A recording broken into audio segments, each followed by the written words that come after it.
It's your girl Nimrat. I'm back here again at the UBCO Students YouTube channel.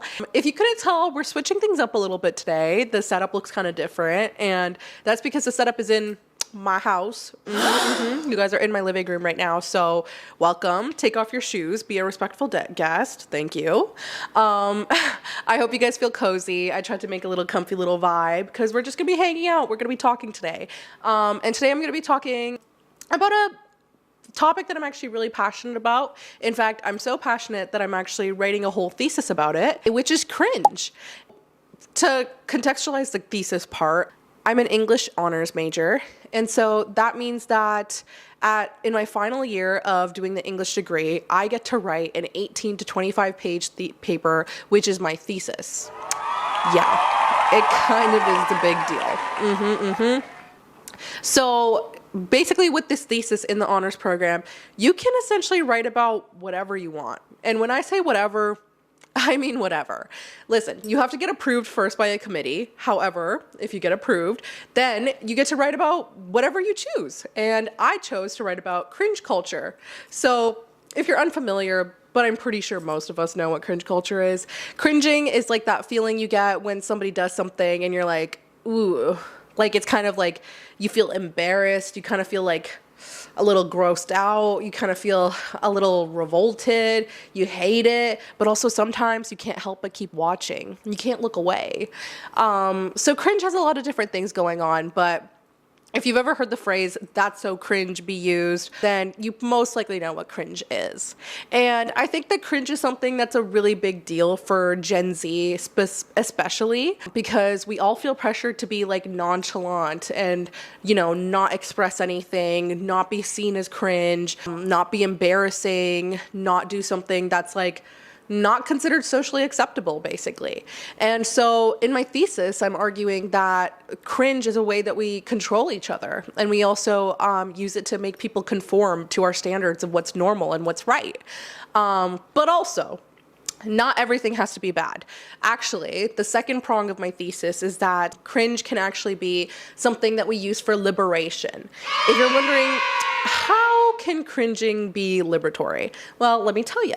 Basically, if we embody our cringe, if we be cringe and be free, as everybody likes to say, we can actually do something revolutionary, which is push back against the standards that try to control our bodies, try to force us to conform to things. It's a pretty big deal. So if you want to be a revolutionary in a very small way, start getting more cringe.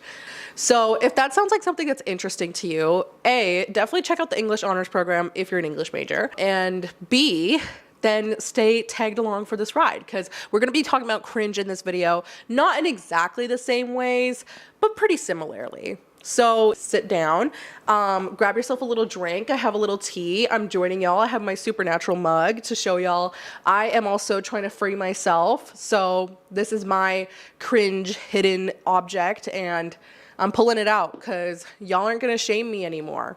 Okay, let's go. So jumping off from my little intro right there about cringe culture, you might be wondering, what does that have to do with the video that we're talking about today?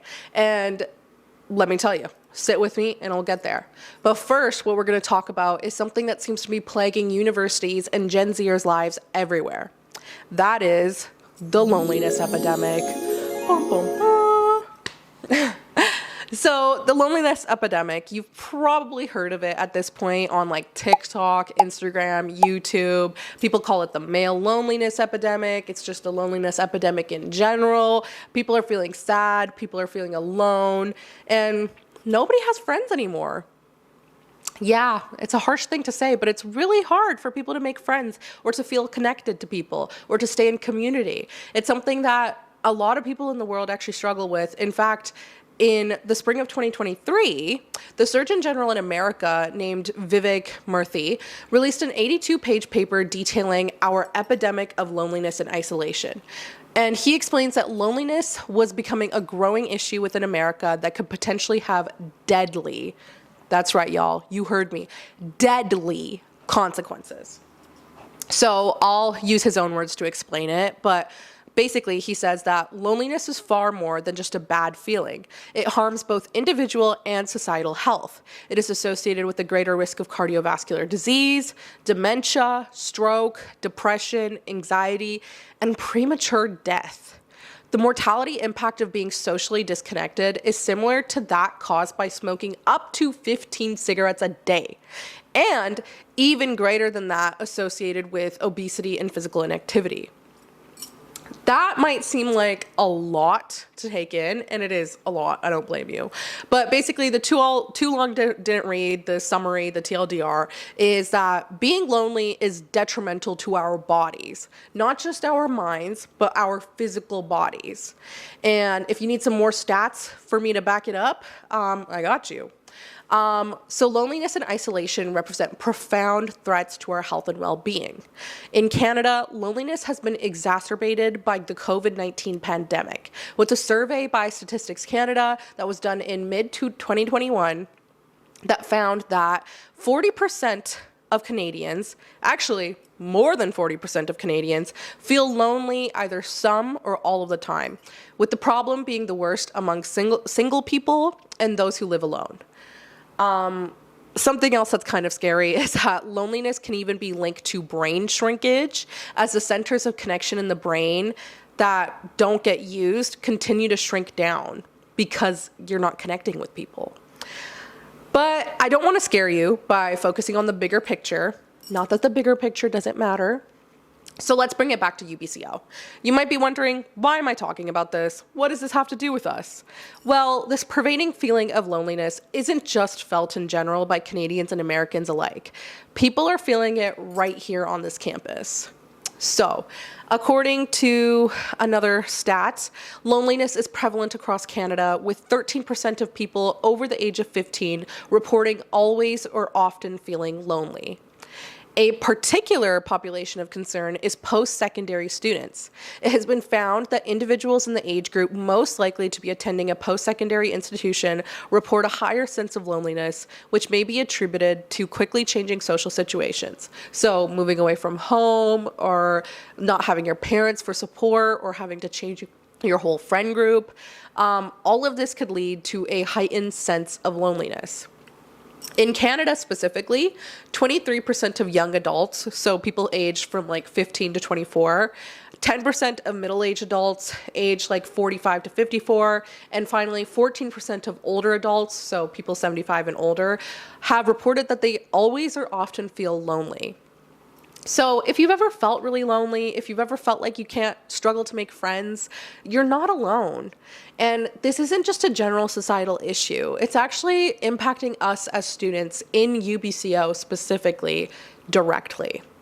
So if you're wondering how I know that, on our own campus, 66% of respondents reported that they lack companionship, feel left out, or feel isolated from others often, or some of the time, according to a campus wellbeing survey that was done in 2021. So when students of UBCO were surveyed, they identified bunch of things that they feel like they struggle with. There's a general fear of interacting with strangers, a general fear of judgment, being awkward, or inability to deal with a conflict. People don't know how to show up in spaces or at events, and they don't know what's expected of them. People feel hypervigilant related to like high stress, and burnout also causes a lot of people to isolate themselves. And then on top of that, people have a low capacity for emotional regulation, and faculty and staff can only do so much. They have very limited skills in this domain. And a lot of people report that studying is a significant form of social connection, but the use of cell phones and other technology is becoming a maladaptive coping strategy. So to summarize all of that stuff that I just said, which was a lot, loneliness is basically plaguing people across the nation, across universities, and even here on our own campus. People are feeling disconnected, it's harder to make friends, people are cliquey and refuse to get off their phones. Connection on campus is hard to come by, and as outlined above, this can have some pretty nasty effects on our health, both mental and physical. So I understand this is probably all really depressing to confront and listen to, but it's a harsh truth we have to acknowledge in order to do something about it. But all of these statistics only seem to talk about the problem itself, which is people are lonely. But I'm wondering why? Why are people so lonely? What's going on? So some ideas have been thrown out there by one article talking about the loneliness in post-secondary institutions. So a lot of the reasons cited are people are moving away from their hometown for post-secondary, they don't have the support of their parents anymore, and also more specifically, the size of the institution, so the university, student status, so being a part or full-time student, attending a research-intensive institution. All of these different factors can be associated with loneliness and can influence the quantity and quality of opportunities for social interactions with students, peers, staff, and faculty. If you're wondering what people on the UBCO campus themselves have said, lots of people have talked about struggling with difficult stranger culture. So there's not really that much engagement between strangers. No one goes up to each other and says, "Hey, what's up? I like your shoes," anymore. A lot of people also struggle with like cliques and like groupism. So there's a lot of like identity driven sub communities, and that can be a good thing. If you can find your people and stick to them, I'm not saying that's a bad thing, but sometimes we stick in those groups and we refuse to interact with other people, and that can make it really hard to make new friends. Lots of people also report feeling really afraid of gossip and the circulation of gossip. Specific identities on campus, like queer people, have mentioned that some spaces just don't feel safe for them. And there's also been a lot of people reporting that there's a lack of soul or a lack of campus spirit in general. UBCO, we got to work on that. So this is something that staff and faculty can have a help in. They do have a responsibility for culture making and tone setting, but it cannot always fall upon them. If you want to know what other people are directly saying, one student said, "You know, it's like people cannot be themselves. They cannot do what they want because they're like scared to be judged. They're scared to be talked about, and you know, they don't want to do that." That last part really resonates with me. And if it resonates with you, I think I know why. The problem all comes back to cringe. You might be wondering, Nimrat, what does being lonely have to do with being cringe? Well, let me tell you. As a self-identified expert on cringe, I can definitely tell you about it.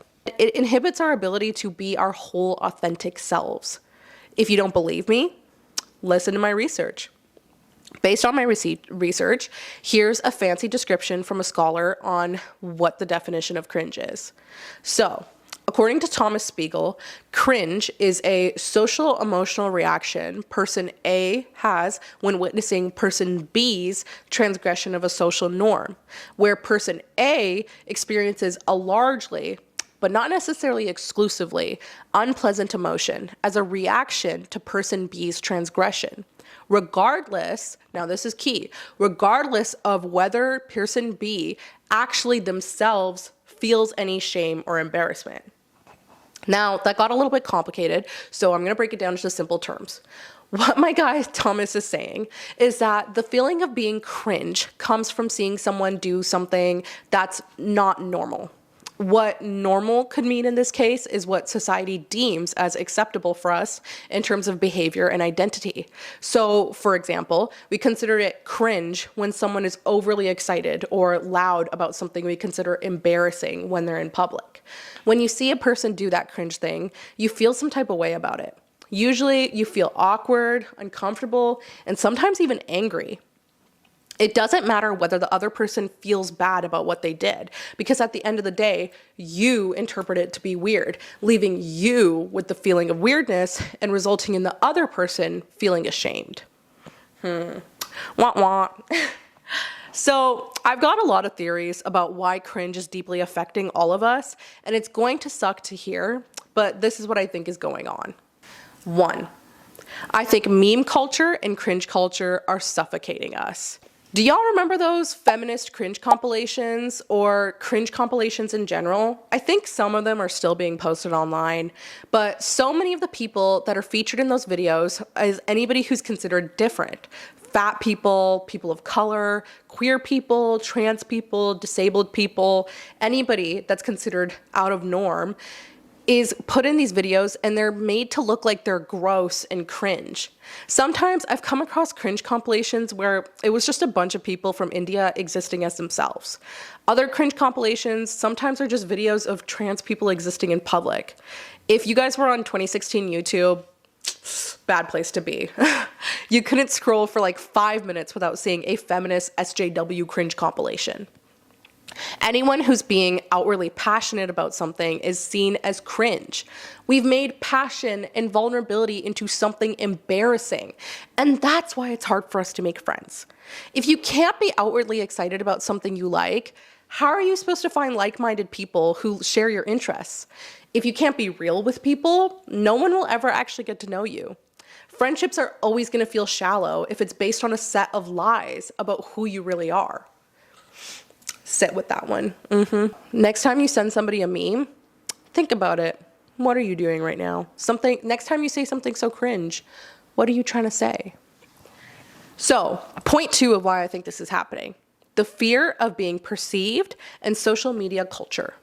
This is something I really get into in my thesis specifically, but essentially because we all have like 4K, HD, Ultra HD, Ultra Max cameras on us at all times, we are constantly surveilling each other. You see a lot of people be posting videos of each other in public, people who don't even know that they're being recorded. It's happening all the time. And I'm going to connect this to something that the scholar Michel Foucault famously theorized, which was the panopticon. I'll break it down in terms of what another scholar, Caroline Brody, says, but essentially, the constant presence of a camera in all aspects of life, however, means that at any given time, a person may be captured by one. This potential is eerily evocative of Foucault's panopticon, in which people are aware of potential surveillance by an authority, but have no knowledge of when exactly they are being watched. So, if you didn't get that, the potential of being perceived is enough to keep us in check. No one is going to act cringe or do anything perceived as weird because at any given moment you could end up on TikTok. I'm sure we're all aware of the countless number of times a completely ordinary person just living their life ends up going viral because someone else decided to film them. With the threat of any influencer running up to you and asking you to name somebody for $1. Hello, welcome to Heat on the Street. Can you tell me why you're wearing navy blue? Me? Yeah. You're going to be constantly on edge and controlling every little thing you do. Cringe keeps us in check and keeps us from having fun. So if you can't have fun everywhere you go, how are you going to find people to have fun with? All of this ultimately reflects that one student's opinion that I mentioned earlier. Ultimately, students are afraid to be judged. People are trying to prove themselves as the ultimate nonchalant person. No one wants to stand out. And because of that, no one is meeting people that are like them. We're all too busy putting on a facade of cool nonchalance. And that's what's keeping you lonely. Everyone is too afraid to say the wrong thing or be too quirky. But if we all become one and the same, then how can we make friends? You tell me. Friendships will by nature feel inauthentic and surface level because you're being inauthentic and surface level, and you're only showing the very surface of yourself. Of course you're going to feel lonely if everyone is constantly talking about how cringe joining a club on campus is. Of course you'd get lonely if everyone was constantly talking about the same thing and acting like they're not different than everybody. Of course you'd feel lonely, especially if you are someone who exists outside of societal norms, because cringe forces us to live by the norms. We refuse to see or interact with people who are outside of them, and that is what's fueling the loneliness epidemic. Spilled some hot tea for y'all.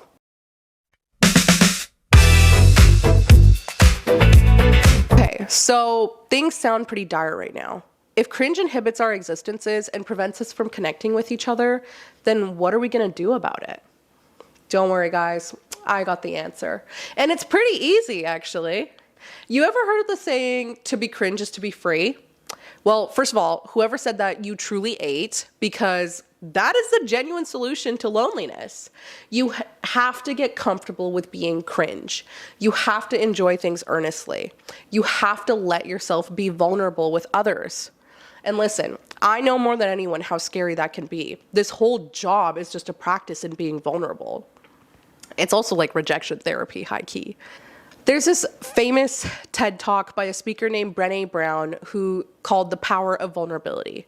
In it, she says, They had connection, and this was the hard part, as a result of authenticity. They were willing to let go of who they thought they should be in order to be who they were, which is, you have to absolutely do that for connection. The other thing that they had in common was this. They fully embraced vulnerability. They believed that what made them vulnerable made them beautiful. They didn't talk about vulnerability being comfortable, nor did they really talk about it being excruciating, as I had heard earlier in the shame interviewing. They just talked about it being necessary. Vulnerability is a strength and is a solution to our separation. We are all afraid of baring our hearts to one another, but to be honest, that's kind of the best way to make friends. And listen, take it from me. When I started writing my thesis, I took it upon myself and committed to being openly cringy. I started liking things on Instagram publicly that I would usually just save, and I talked about my interests and the things that I kept hidden. I was loud and proud of being into nerdy fandom stuff, and that brought incredible people into my life. Some of the best friendships I have ever made in university were the result of us talking about a shared cringy interest and bonding over our guilty cringy pleasures. So, if there's a club on campus you're too embarrassed to join, now is the time to do it. Whether that's the Historical Arts and Combat Club or the Beats a cappella group, by joining them, you can either live out your ultimate medieval fantasy or your pitch perfect dreams. Go to a Heat game, even if you feel like you don't know the sport really well, or if you're too embarrassed to show up and be really passionate about it. Walk up to someone wearing merch from your favorite show and ask them to be friends. Dance in a bar even when no one else is. Write fan fiction. Draw your hyperfixations. Live your truth. Talk about your interests. And enjoy things without worrying about what anybody thinks. Genuinely, I think we could all benefit from thinking a little less about ourselves. No one is paying attention to you nearly as much as you think. We are all caught up in our heads worrying about what others' opinions are so much that we stopped paying attention to everybody who's around us. So if you aren't really noticing what other people are doing and what other cringe acts they're doing because you're so focused on yourself, what makes you think that they're thinking about you? Chances are they're not, and they're just as worried about you clocking them for being cringe as you are afraid of them. It's kind of like bees or like insects, you know? Like they're more afraid of you than you are of them. So, everything is embarrassing because effort feels embarrassing. But to care is to be cringe. To live is to be cringe. And I highly believe that when you embody your cringe, the right people will find you. Cringe leads to community because cringe is connection. Aww. With that, I hope you all enjoyed this video essay and that my suggestions help you go forth and be cringeworthy in this beautiful world. Be cringe, be free, and your friends will find you. I promise.